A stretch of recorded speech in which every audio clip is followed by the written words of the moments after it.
Recording on. So నిన్న మనము number transformations చూసాము. ఇందులో మనకు ఒక టాస్క్ ఉంది. ఏంటంటే for example number transformation file open చేస్తున్నాం.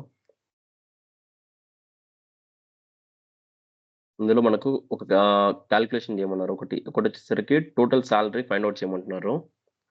సెకండ్ బోనస్ అమౌంట్ ఏందని ఫైండ్ చేయమంటున్నారు. Third maximum compensation. Next get a list of 20 employees based on maximum compensation. So చూద్దాము.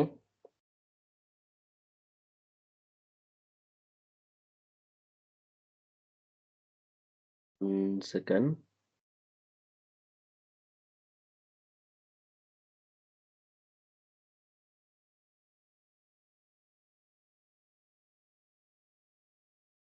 సో మనం చూసామనుకోండి, ఇందులోనే చూసారు. ఇప్పుడు ఎక్సెల్ ఫైల్ చూసారనుకోండి, టోటల్ కరెంట్ సాలరీ అంటే ఏం లేదు.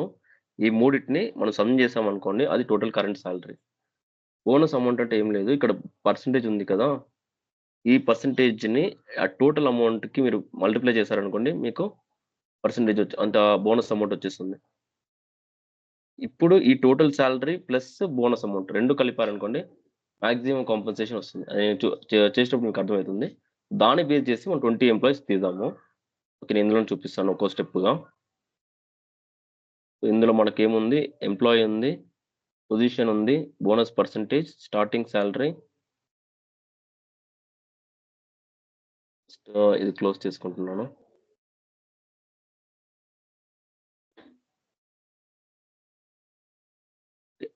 సో ఒక పని చేద్దాం. దీన్ని డూప్లికేట్ చేసుకుందాం.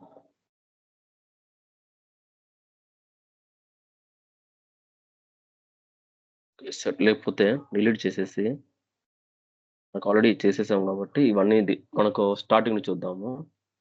నంబర్ ట్రాన్స్ఫర్మేషన్స్‌లో ఇది మొత్తం డిలీట్ చేసేస్తున్నా. స్టార్టింగ్ నుంచి. నిన్న ఒక ఐడియా వచ్చిందనుకుంటా. సో అడిషన్‌లో ఉండే ప్రాబ్లమ్ ఏంటి అని మనం నిన్న చూసామనుకుంటా. సో ఇంకోటి వచ్చి, సో ఈ విధంగా ఒకటి రీప్లేస్ వాల్యూ విత్ 0 చేయొచ్చు నంబర్ ఇష్యూస్‌కి. లేదనుకుంటే 3 కాలమ్స్ సెలెక్ట్ చేసుకొని సమ్ చేసిన తర్వాత, అలా చేసినప్పుడు ఏమైతుందో ఫార్ములాలో లిస్ట్ డాట్ సమ్ అనే ఒక ఫంక్షన్ క్రియేట్ అవుతుంది. దానిలో అంటే అప్పుడు ఏమవుతుంది, దాని లోపల 3 కాలమ్స్ ఉంటుంది. 3 సమ్మింగ్ కాలమ్స్ ఉంటుంది. మీకు ఏదైనా ఏ కాలమ్ వద్దనుకుంటే అది డిలీట్ చేయొచ్చు. ఆ ఫార్ములా లోపల అలా ట్రై చేయొచ్చు. So okay. ఇవాళ మనం ఫస్ట్ వచ్చేసరికి టోటల్ సాలరీ కావాలి మనకు. సో టోటల్ సాలరీ అంటే ఏమన్నాను, స్టార్టింగ్ సాలరీ, ఈ సాలరీ, ఈ సాలరీ. సో ప్రీవియస్ సాలరీ, ఇప్పుడు కరెంట్ సాలరీ మొత్తం కలిపితే టోటల్ సాలరీ వస్తుందని చెప్పాను. సో ఫస్ట్ 3 కాలమ్స్ సెలెక్ట్ చేసుకుంటున్నాను. 1 సెకండ్.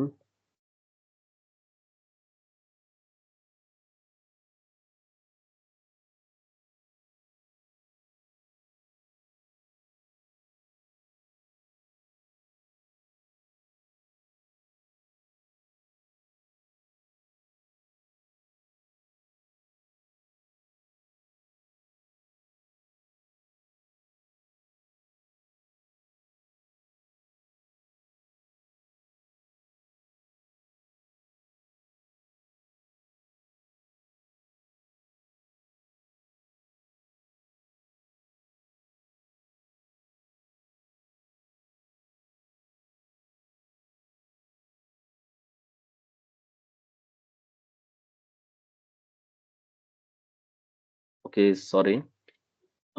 ఫైన్. సో ఇది మీకు తెలుసు అనుకుంటున్నాను. ఆల్రెడీ మనము ఫైల్ అప్‌లోడ్ చేసుకున్నాము. షీట్ సెలెక్ట్ చేసుకున్నాను. షీట్ వచ్చేసరికి ఎంప్లాయీ షీట్, టేబుల్ షీట్. ఆటోమేటిక్‌గా చేంజ్ టైప్ అయింది. ఇప్పుడు నాకు కావాల్సింది ఏంటి, ఈ 3 కాలమ్‌ని సమ్ చేయబోతున్నాను. అన్ బై కాలమ్. ఓకే. 3 కాలమ్స్ సెలెక్ట్ చేసుకొని ట్రాన్స్‌ఫార్మ్‌లో వెళ్ళి, యాడ్ కాలమ్ వెళ్తాను. వెళ్ళేసి స్టాండర్డ్‌లో వెళ్ళి యాడ్ ఇస్తున్నాను. సో నాకు ఇప్పుడు కొత్తగా ఒక కాలమ్ క్రియేట్ అయింది. దాని పేరు టోటల్ సాలరీ.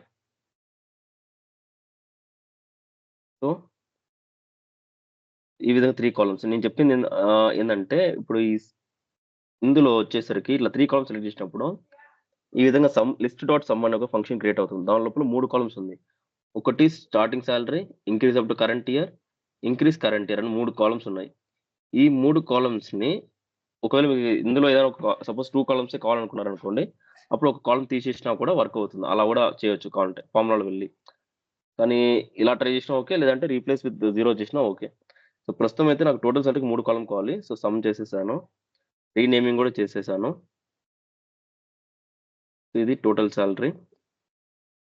నెక్స్ట్ ఏంది టోటల్ సాలరీ ఫైండ్ ఔట్ చేసేసాము. Second thing total bonus amount ఏంది అని అడుగుతున్నారు. బోనస్ అమౌంట్ కావాలంటే తెలుసుకోవాలనుకుంటే ఈ టోటల్ సాలరీని దీనితో మల్టిప్లై చేయాల్సుంటుంది. ఇంతకుముందు చెప్పినట్టుగా మల్టిప్లై చేయాల్సొచ్చినప్పుడు గూడా ఒక నంబర్ 2 కాలమ్స్ ఇప్పుడు మనకిప్పుడు 2 కాలమ్స్ ఉంది. టోటల్ సాలరీ ఒక కాలము, బోనస్ పర్సెంటేజ్ అనేది ఇంకొక కాలము. కానీ దీనిలో నల్స్ ఉందన్నమాట. సో, దీనికి నేనేం చేస్తాను ఫస్ట్ రీప్లేస్ విత్ 0 ఇస్తాను. సో, దానికి కాలమ్ సెలెక్ట్ చేసుకొని ట్రాన్స్‌ఫార్మ్‌లో వెళ్లి replace values, value to find null, replace with 0 okay. ఇప్పుడు నల్ అన్నీ 0 అయిపోయినాయి. ఇలా అయిన తర్వాత నేను టోటల్ సాలరీని బోనస్ పర్సెంటేజ్ 2 కంట్రోల్ పట్టుకొని సెలెక్ట్ చేయాల్సుంటుంది. అంటే వేరు వేరు చోట్ల ఉన్నప్పుడు కంట్రోల్ పట్టుకోవాల్సుంటుంది. ఈ 2 సెలెక్ట్ చేసుకొని యాడ్ కా డైరెక్ట్‌గా ఓకే. యాడ్ కాలమ్ చేద్దాము. యాడ్ కాలమ్ వెళ్లి స్టాండర్డ్‌లో వెళ్లి మల్టిప్లై ఇస్తున్నాను. ఎందుకంటే ఈ సాలరీని పర్టిక్యులర్ బోనస్ పర్సెంటేజ్‌తో మల్టిప్లై చేస్తే మనకు ఎంత బోనస్ అన్న అమౌంట్ అనేది తెలుస్తుంది. So, multiply. సో, కొన్ని చూసారనుకోండి ఇక్కడ 0 ఎందుకొచ్చిందంటే ఇక్కడ బోనస్ అనేది లేదు వాళ్ళకి. బోనస్ పర్సెంటేజ్‌లో ఏమి లేదు. అందుకనే వాళ్ళకి బోనస్ అమౌంట్ అంటూ ఏమి రాదు. దీనికి ఇదొచ్చి బోనస్ అమౌంట్.